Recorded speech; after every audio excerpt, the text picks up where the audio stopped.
안녕하세요. 더운 여름 다들 건강하게 잘 지내고 계신가요? 저는 60대 중반의 남자입니다.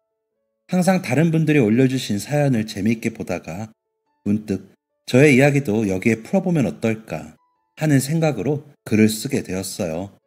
워낙 말주변이 없는 늙은이라 재미가 없을 수도 있지만 그래도 천천히 이야기를 풀어나가 보도록 하겠습니다. 저는 작은 방직 공장을 운영하시는 부모님 밑에서 태어났습니다. 그리고 바로 밑에는 2살 터울의 남동생이 한 명이 있었죠. 나라 환경이 조금은 어수선했던 시기라 풍족하게 누리진 않았지만 이렇다 할 만한 가난 없이 저희 네 식구는 단란하게 잘 살아갔고 저희 형제의 학창시절 또한 평범하고 무난하게 잘 흘러갔습니다. 특히나 저는 그 당시 학급에서 공부를 꽤나 잘했던 학생이었기에 좋은 대학을 갈 거라는 선생님들의 기대를 한몸에 받고 있는 학생이었죠. 그러던 10월, 낙엽이 참 예쁘게 물들었던 어느 가을날, 대입 수능 시험을 얼마 남겨두지 않은 시점에서 집안의 기둥 역할을 해주고 계셨던 아버지가 쓰러지셨다는 연락을 받게 되었습니다. 평소 술을 즐겨 하셨던 아버지의 간에 결국 무리가 오게 된 것이었죠. 설상가상으로 어머니마저 허리를 다치시는 바람에 병원 신세를 지게 되셨고 부모님께서 여태 열심히 일을 해 벌어오신 돈은 싹 다 병원비로 빠져나가게 되었습니다.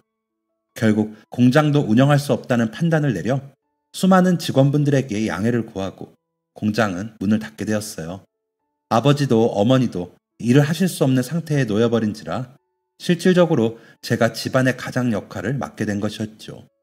어머니는 병상에 누워 계시는 내내 저에게 미안하다는 말씀을 하시며 눈시울을 붉히셨습니다.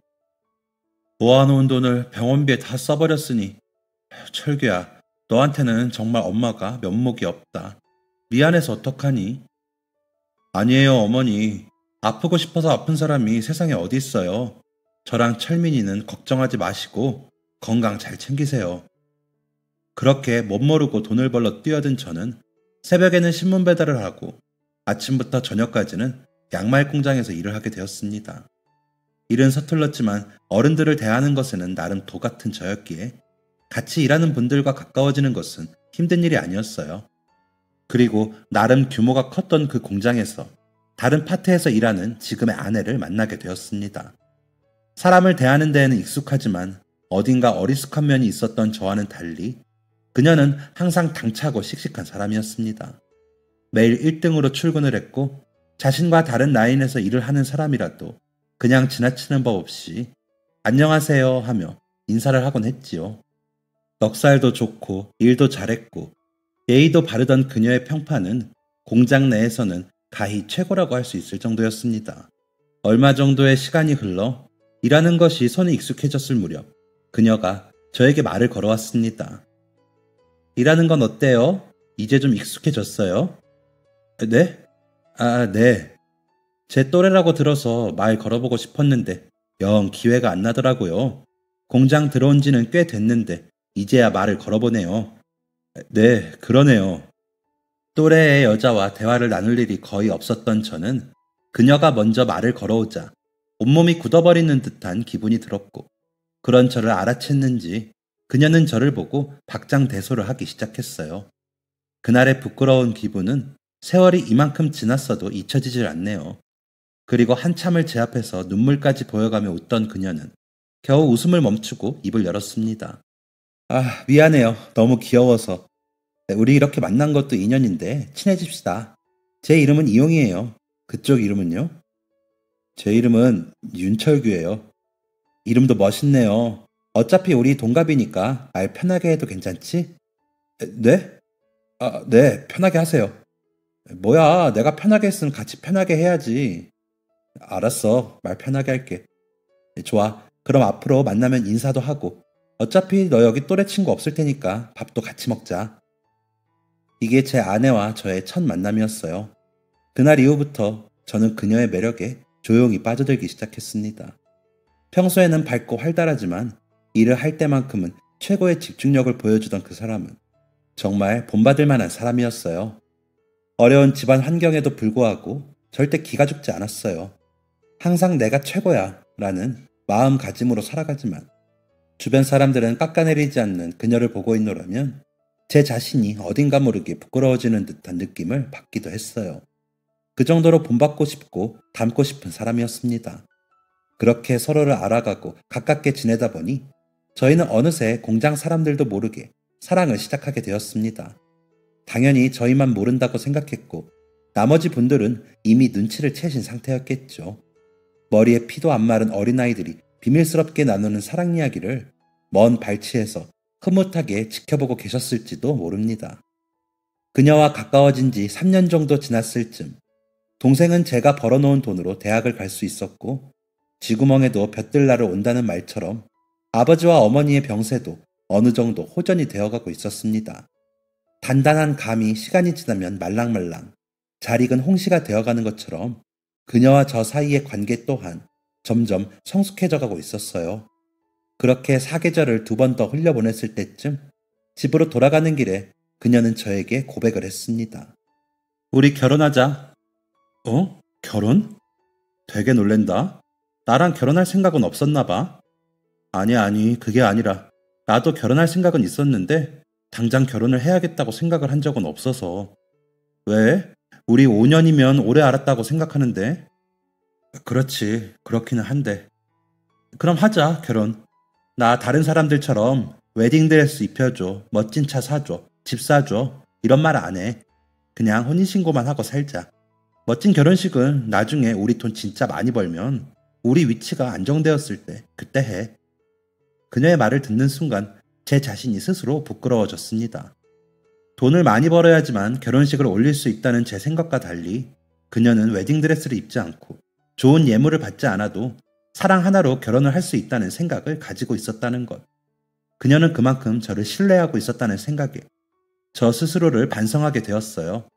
그리고 그녀의 갑작스러운 프로포즈를 받아들이게 되었습니다. 양가 부모님들끼리 서로 만나뵐 수 있는 상황이 아니었다 보니 결혼식에 필요한 단계들은 어쩔 수 없이 생략하게 되었고 대신 서로의 부모님을 찾아뵙고 인사를 드리는 것으로 결혼 허락을 받을 수 있었어요.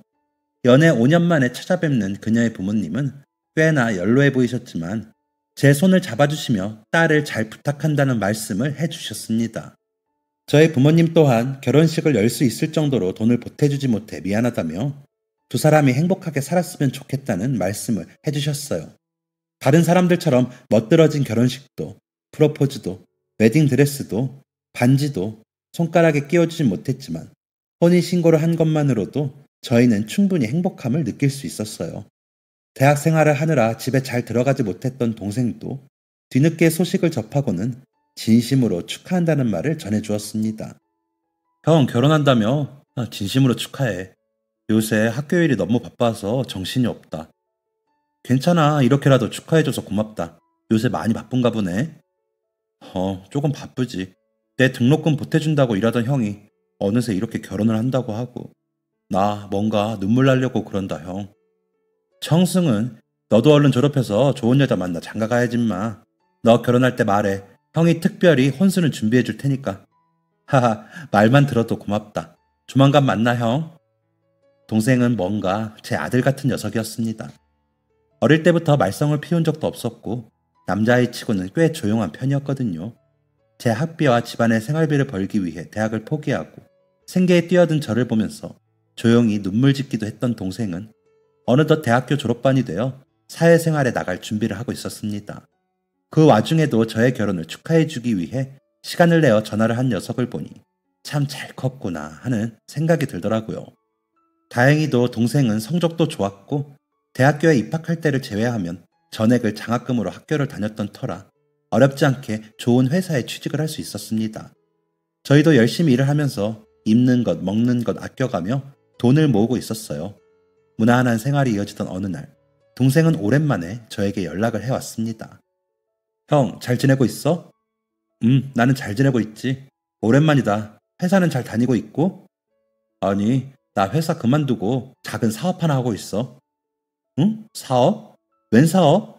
어머니나 아버지는 나한테 그런 말씀 없으시던데. 뭐 거창한 건 아니고 그냥 단순한 물류 사업이야. 별 볼 것도 없어. 대단한 것도 아니고. 야, 그래도 네가 사업을 한다니까 새삼 좀 대단한데? 잘 되고 있어? 시작 단계라도 뭐 매출 같은 건 있을 거 아니야. 뭐 아주 잘 되지도 안 되지도 않는 단계야.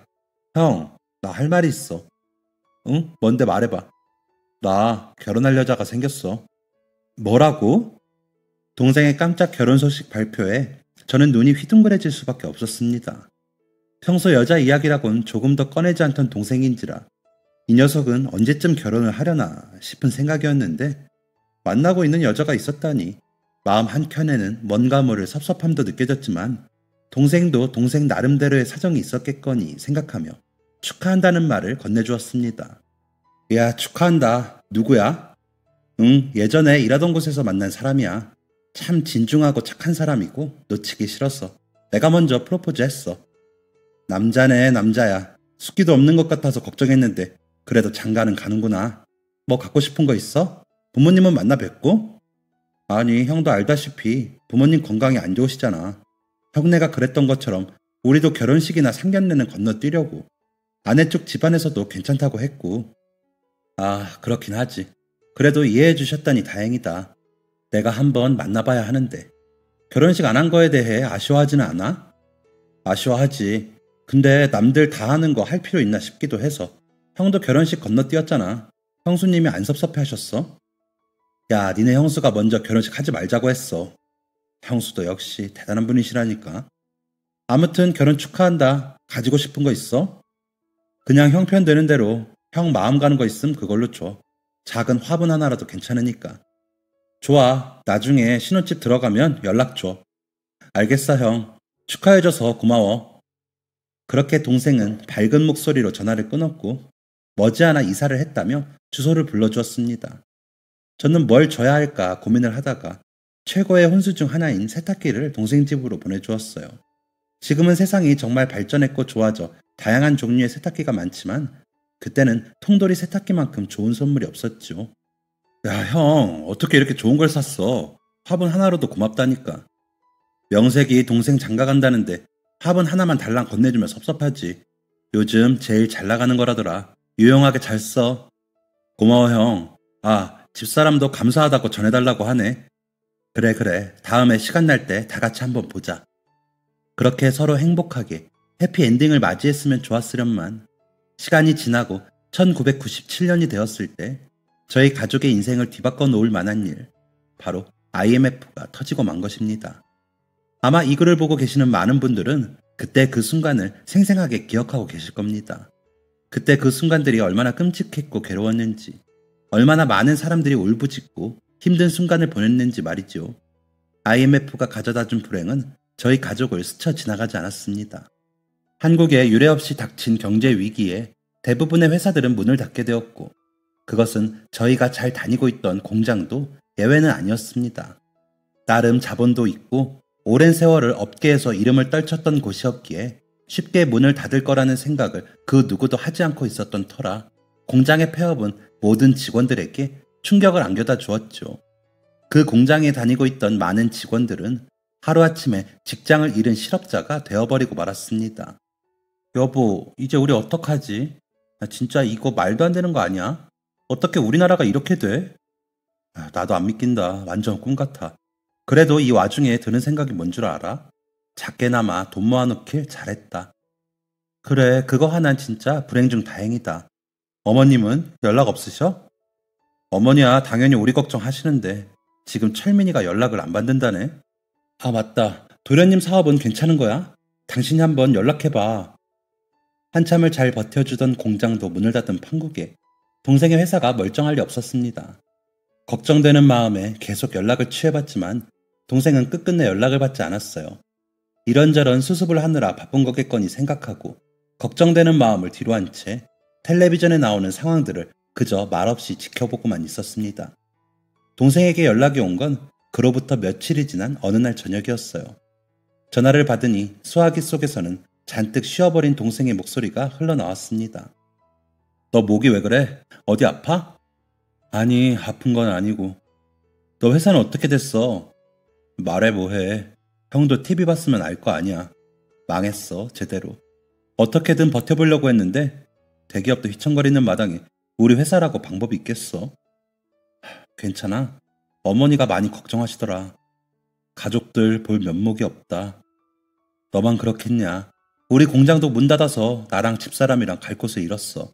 하루아침에 이렇게 돼버리니까 나도 참 죽겠어. 재수 씨는? 여보세요? 우리 이혼하기로 했어. 뭐? 회사 망하자마자 나한테 이혼하자고 하더라. 더 이상 희망이 안 보인다고.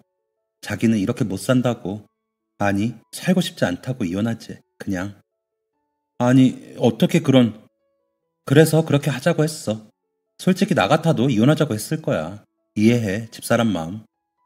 그럼 애는 어쩌고. 형, 그래서 내가 염치불구하고 부탁 하나만 할게. 우리 선영이 좀 잠시만 돌봐줄 수 있을까? 지금 상황에 부탁할 수 있는 곳이 형밖에 없네. 선영이를? 응, 길게 맡겨달라는 부탁은 안 할게. 딱 1주, 아니, 2주일 정도만 좀 맡아주라. 나 여기저기 벌려놓은 일들이 있어서 그것만 수습하고 애기 데리러 갈게. 재수 씨는 거들떠도 안 보려고 해. 처갓집도 마찬가지고. 미치겠네. 알겠어. 용품은 따로 있으니까 그거 들고 오늘 저녁에 갈게. 알았어. 조심해서 내려오고. 잘 살 줄만 알았던 동생의 이혼 소식은 충격 그 자체였습니다. 물론 좋은 소식이 들릴 거라는 기대는 하지 않았지만 이 정도로 안 좋은 소식을 듣게 될 줄은 상상도 못했기 때문이었죠.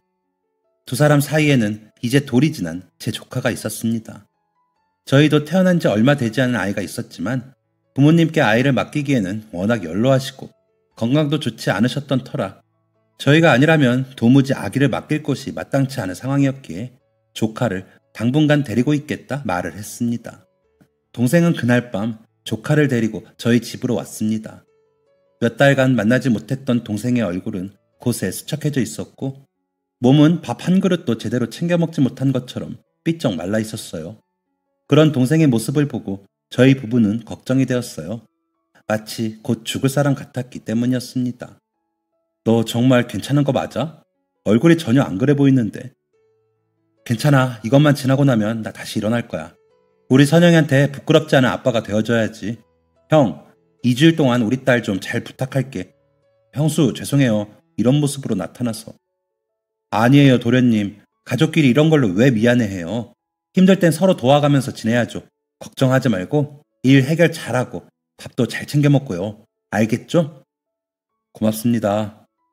새근새근 잠들어 있는 조카를 아내의 품에 안겨주고 동생은 아이가 깨지 않도록 현관문을 조심히 열고 나갔습니다. 걱정은 되었지만 그래도 아이 아빠인 만큼 잘 견뎌내겠지, 잘 버텨내겠지 라는 생각으로 저희는 열심히 아이를 돌보았어요. 조카를 가까이서 만나본 적은 처음이었는데 성격은 제 동생을 닮은 것인지 잘 울지도 않았고 보채지도 않았으며 빵긋빵긋 웃으며 애교도 곧잘 부렸어요. 다행이라고 말을 해야 하는 건지 저희 부부 둘 다 실직을 당한 탓에 두 아이를 돌보기에는 시간이 아주 많았고 아이를 돌보는 것에는 전혀 어려움이 없었습니다. 그렇게 약속한 2주가 흘렀지만 동생은 조카를 찾으러 오지 않았어요. 걱정되는 마음에 전화도 해보았지만 아무리 연락을 해봐도 받지 않았고 동생의 메일로 메일을 넣어도 돌아오는 답장은 없었습니다. 불안한 마음에 부모님께 연락을 해보았지만 부모님과도 연락이 끊긴 지 오래되었다는 말에 혹시나 좋지 않은 선택을 한 건 아닌가 싶은 생각이 들었지만 이내 관두었습니다. 아니야, 데리러 오겠다고 했으니 늦게라도 오겠지. 믿고 기다려보자 라는 생각으로. 그리고 동생에게 연락이 온 것은 조카를 맡기고 떠난 지 보름이 되던 날 새벽이었습니다. 예, 여기 금성파출소입니다. 윤철민 씨 보호자 되십니까? 예, 그런데요? 윤철민 씨 자택에서 돌아가셨습니다. 유서에 형님 되시는 분 번호가 적혀 있길래 연락을 드렸어요. 네? 믿기지 않으시겠지만 일단 금성대학병원으로 와주시기 바랍니다. 뚝 전화가 끊기고 시끄러운 소음이 들릴 때까지 저는 손에서 전화기를 내려놓지 못했습니다. 동생이 죽었다는 사실이 믿기지 않았거든요. 한참 넋을 놓고 있던 저를 지켜본 아내는 대체 무슨 일이냐며 저를 잡아 흔들었고 아내가 큰 소리를 치자 그제서야 정신이 돌아왔습니다. 철민이가 죽었대. 뭐? 집에서 죽었대. 유서에 내 번호도 남겨뒀대. 말도 안 돼. 우선 나 금성대학 병원으로 좀 갔다 올게. 진짜 죽은 건지 아닌지 내 눈으로 직접 확인을 해봐야겠어. 그 길로 대충 옷을 챙겨 입고 경찰관이 알려준 병원으로 향했습니다. 병원 로비에서는 형사로 보이는 사람들이 몰려 있었고 황급히 달려온 저를 보자마자 보호자라는 사실을 알아챈 것인지 형사로 보이는 사람들은 저에게 다가왔습니다. 윤철민 씨 보호자분? 네, 맞습니다. 형 되는 사람입니다. 참, 이런 소식 전하게 돼서 저희도 참 유감입니다. 동생분 돌아가신 지 일주일 좀 넘은 것 같더라고요. 혹시 평소에 뭐 극단적인 선택을 암시할 만한 말을 했다던가 그런 거 없었습니까? IMF 때문에 회사 문을 닫고 이혼을 했습니다. 일 처리할 게 있다며 조카를 저희한테 맡겨둘 것 같고요. 참, IMF가 사람 여럿 죽입니다.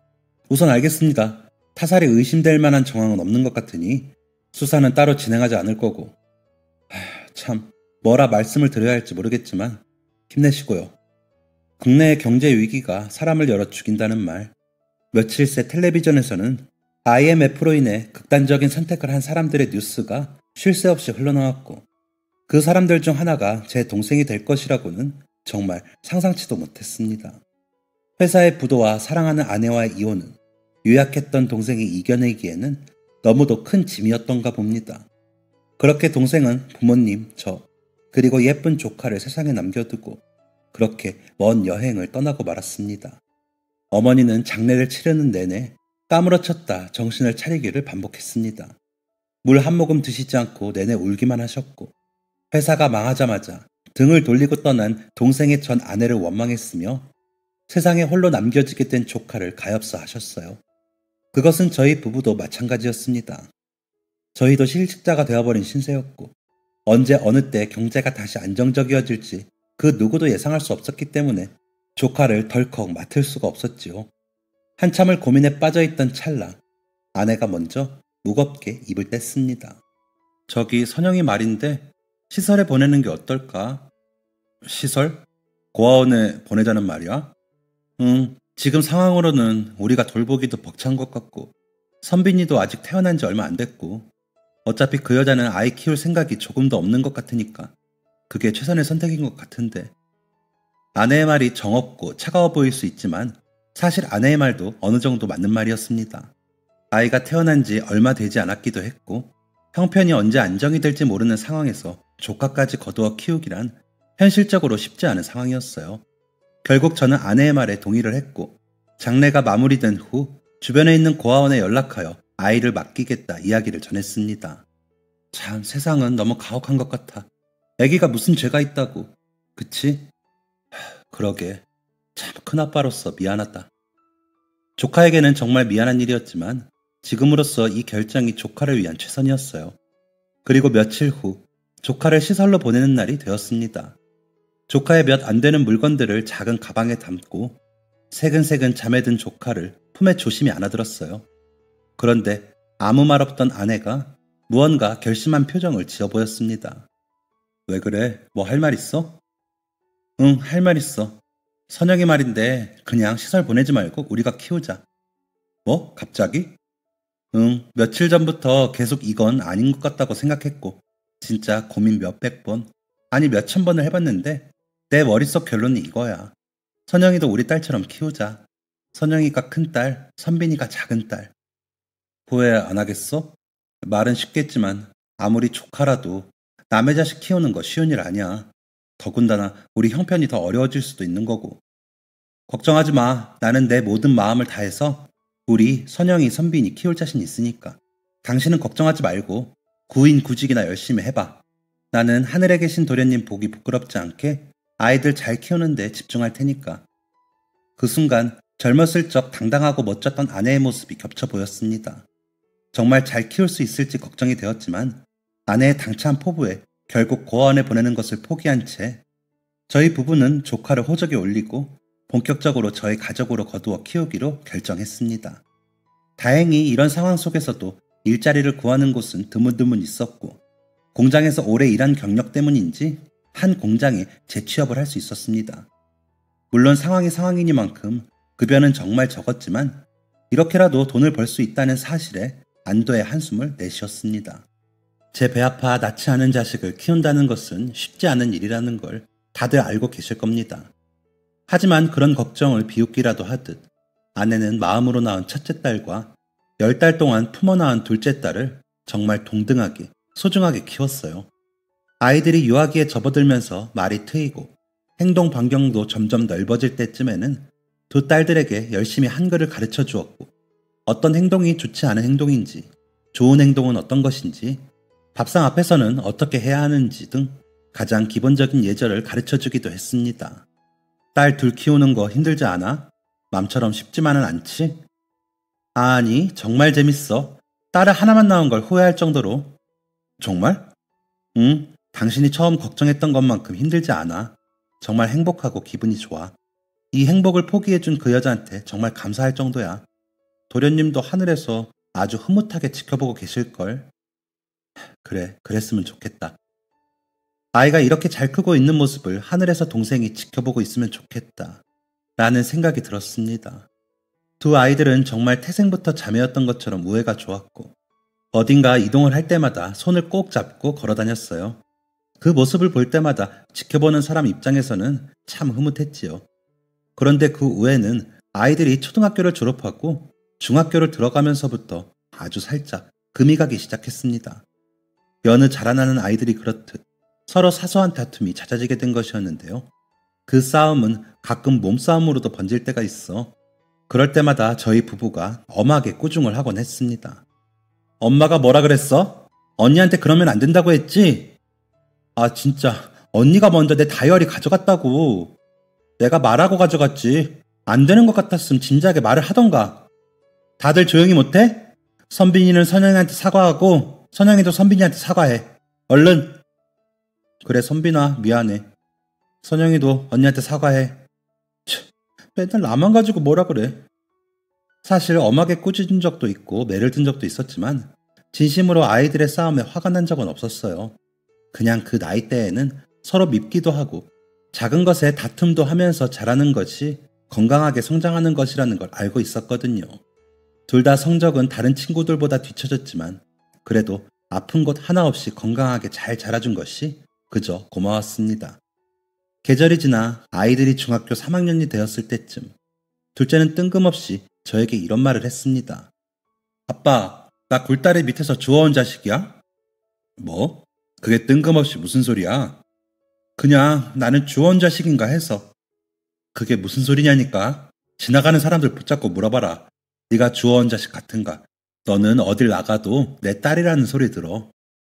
가끔씩 엄마 아빠 보면 뭔가 언니한테 엄청 절절맨다는 기분이 들어. 근데 나한테는 안 그러는 것 같고 그럴 때마다 내가 주워온 자식이라서 나한테는 사랑을 덜 주는 게 아닐까 라는 생각이 들더라고. 어허 말을 해도 부모 자식 간에 사랑을 더 주고 덜 주고 그런 게 어디 있어. 그건 편애지. 엄마 아빠는 너희 한 번도 편애한 적 없어. 단지 언니가 어렸을 때 몸이 많이 아팠어서 건강한 너보다는 손이 좀 더 갈 뿐이지. 언니를 더 좋아하고 널 덜 좋아하고 그런 거 없어. 그런 소리 엄마 앞에서 하면 엄마 속상해한다 너. 치, 알았어. 또 나만 나쁜 사람 된 거지? 엄마 아빠 눈에는 너희 둘 다 눈에 넣어도 안 아플 예쁜 자식들이야. 우리 딸이 그런 생각 안 해줬으면 좋겠네 아빤. 알겠어. 그런 생각 안 할게. 가슴 한구석 어딘가에서 욱신거리는 듯한 느낌을 받았지만 둘째 딸이 잘 알아들을 수 있도록 잘 설명해 주었습니다. 한참 감정에 예민할 시기라는 것을 알기에 첫째 딸이 사실은 작은 아빠의 자식이라는 사실을 굳이 이야기해 주지 않았죠. 이미 두 아이는 제 목숨보다도 소중한 저의 자식들이기도 하니 말입니다. 공부에는 영 소질이 없었던 두 딸은 각자의 특기를 살려 인문계 고등학교 대신 특성화 고등학교로 진학을 하게 되었습니다. 첫째 딸은 디자인 고등학교를, 둘째 딸은 요리에 관심이 많았기에 조리 고등학교로 진학을 하게 되었죠. 내심 공부를 좀 더 해주기를 바랬지만 스스로가 할 생각이 없다면 부모가 바라는 것은 욕심이겠구나 싶은 생각에 딸들의 꿈을 응원해주기로 마음먹었습니다. 저도 아내도 그렇게 강압적인 부모로 남는 것은 원치 않았기 때문이었죠.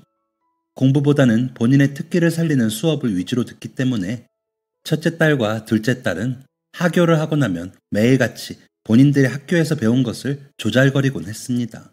덕분에 매일 함께하는 저녁 식사 시간이 심심하지가 않았지요. 특성화 고등학교는 말 그대로 공부를 못하는 아이들이 많이 가는 학교다. 질이 안 좋은 아이들이 많이 가는 곳이라는 이야기를 숱하게 들어왔기에 혹시나 안 좋은 물이 들어오는 것은 아닐까 내심 걱정을 했지만 딸들은 성격이 좋았고 어딘가에 휩쓸리거나 물드는 성격이 아니었던지라 우려하던 일이 일어나진 않았습니다. 되려 대회에 나가 상을 타오기도 하고 학급에 반장을 하기도 하는 등 아주 좋은 모습만 보여주었기에 저희 부부는 흐뭇하기만 했답니다. 첫째 딸은 고등학교를 졸업하고 디자인 공부를 더 해보고 싶다며 2년제 대학으로 진학했고, 둘째 딸은 직접 실무를 경험하고 경력을 쌓고 싶다며 졸업 후 유명한 식당의 보조 요리사로 취업을 하게 되었어요. 조금은 서툴긴 했지만 각자의 자리에서 서로 밥벌이를 하는 모습을 보니 그제서야 딸들을 다 키워놨다는 생각이 들었습니다. 아마 동생이 살아있었다면, 그래서 잘 자란 딸의 모습을 보았다면 정말 좋아했을 텐데 라는 생각도 은연중에 들었어요. 이제는 아이들의 안위를 챙기는 대신 우리 부부를 더 돌보자는 생각에 저희도 저희만의 삶과 여유를 즐기기 시작했습니다. 그렇게 딸들은 잘 자라 각자의 인생을 살았고 저희도 크게 여유 있진 않았지만 굴곡 없는 삶을 살게 되었죠. 그리고 저희 부부가 환갑이 되던 해 저보다 생일이 2달가량 빨랐던 아내에게 딸들이 직접 생일상을 차려준다며 나섰습니다.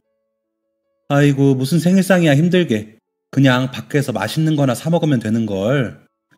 지금 무슨 소리 하는 거야? 우리가 엄마 환갑잔치를 얼마나 기다렸는데.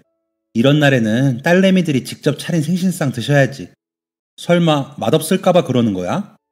작은 딸내미라면 요리 실력은 보장돼 있고 첫째 딸내미도 요리는 어느 정도 하는데 말이지. 알았어. 그럼 엄마 생일상 차려줘. 딸들이 차려주는 밥상 한번 받아보자. 아싸, 알겠어. 그럼 오늘 저녁에 바로 갑니다. 밖에서 사 먹으면 되지라며 아내는 행복한 표정을 지으며 투덜거리는 척을 했습니다. 그래도 아내의 표정에서 지금 얼마나 행복한지, 그리고 얼마나 뿌듯한지를 볼 수 있었습니다. 그리고 저녁이 되자 딸들은 양손 가득 바리바리 장을 들고 집으로 들어왔어요. 세상에, 무슨 장을 그렇게나 봐왔어. 너희 우리 배 터져 죽일 셈이야? 야, 그 정도면 상다리도 부러지겠다. 오늘은 무슨 날? 환갑. 환갑잔치가 이 정도는 돼야지. 그리고 이거 재료들이 많아서 그렇지 실상 차려보면 별로 많지도 않을 거예요. 오늘의 특별 셰프 윤선영, 윤선빈 요리사의 음식을 기대해 주세요. 생일을 맞은 것은 아내인데 되려 그 주인공보다도 더 들떠있는 딸들의 모습을 보자 하니 귀여워 웃음이 절로 나왔습니다. 학교 다닐 땐 서로 못 잡아먹어 안달이더니 어른이 되니 서로 얼굴을 볼 일이 많이 없어 그런지 서로 딱 달라붙어 있는 것이 영락없는 자매 같았지요. 주방으로 한 발자국도 오지 말라며 엄포를 놓은 탓에 저희는 거실에서 아이들이 음식을 하는 모습을 구경했는데 걱정했던 것과는 달리 꽤나 음식을 하는 폼새가 예사롭지 않았습니다.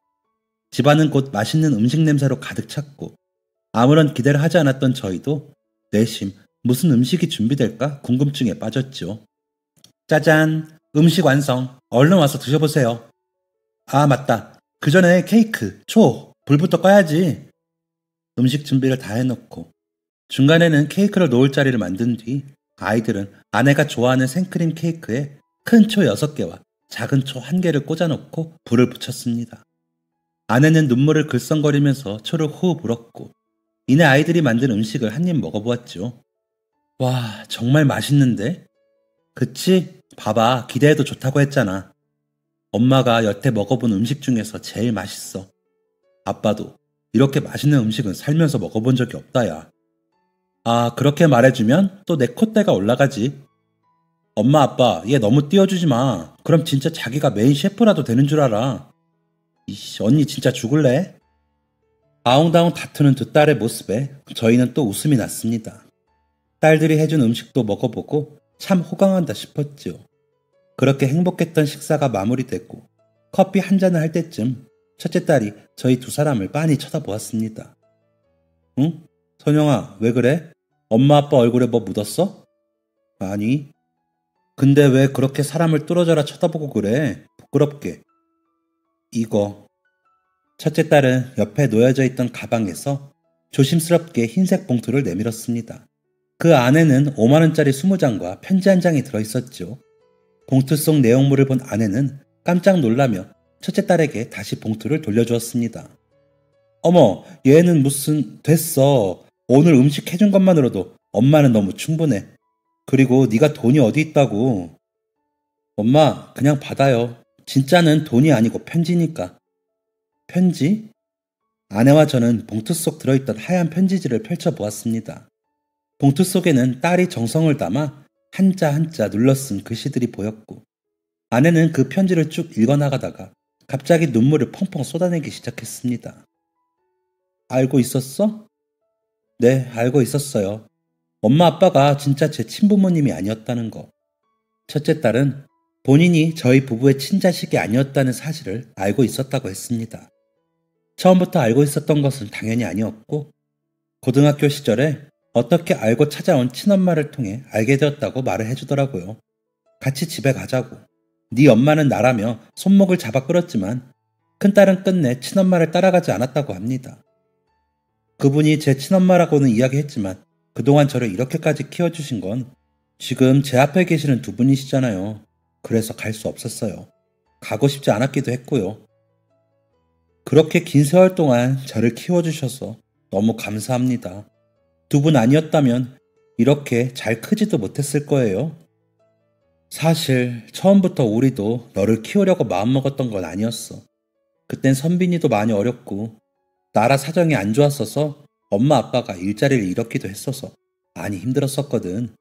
그리고 이건 엄마가 아빠한테도 처음 이야기하는 건데 엄마도 이모 밑에서 자랐어. 당신도 기억나지? 처음 찾아뵀던 날 어머님이 왜 저렇게 우시느냐고 당신이 물어봤었잖아.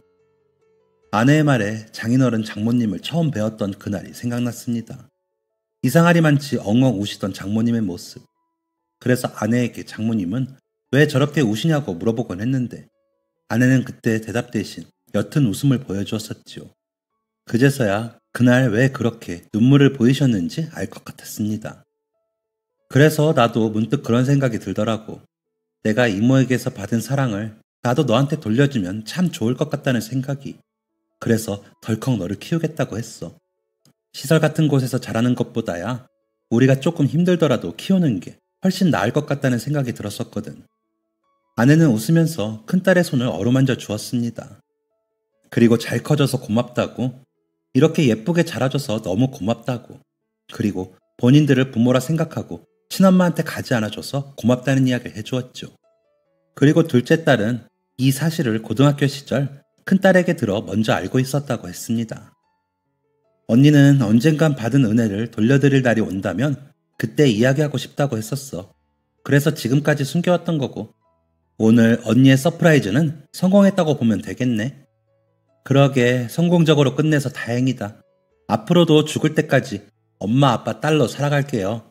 그날 저를 놓지 않아 주셔서 엄마 아빠의 딸로 받아주셔서 감사합니다. 저희 식구는 그날 이후로 더욱 돈독해졌습니다. 지금은 사랑하는 두 딸 모두 결혼을 해 출가 외인이 되었지만 일주일에 3번 정도는 빼먹지 않고 저희 부부에게 안부 인사를 해오곤 한답니다. 큰딸을 저희 가족으로 받아들이던 그 순간은 과연 우리가 행복해질 수 있을까 라는 걱정이 가득했지만 지금은 그때 내린 그 결정을 살아생전 가장 잘한 일이라고 말합니다. 두 딸을 키우면서 오히려 제가 더 행복했던 순간들이 더 많았거든요. 감사할 따름이지요. 그리고 첫째가 이렇게 잘 커져서 나중에 도련님 만나도 면이 설 것 같아 다행이고요. 이 늙은이의 이야기는 여기서 끝입니다. 지금 이 순간 힘든 시간을 보내고 계시는 분들도 계시겠지만 언젠가 행복한 순간은 찾아오기 마련입니다. 비 온 뒤에 땅이 굳어진다는 말처럼 꼭 그런 순간이 찾아올 테니 하루하루를 소중히 여기며 살아가시기를 빌고 또 빌어봅니다. 늘 여러분들의 삶에 행복이 가득하시기를 기원하면서 글을 마치겠습니다. 지금까지 사연 들어주셔서 감사합니다. 사연이 재밌으셨다면 구독과 좋아요를 눌러주세요. 감사합니다. 안녕히 계세요.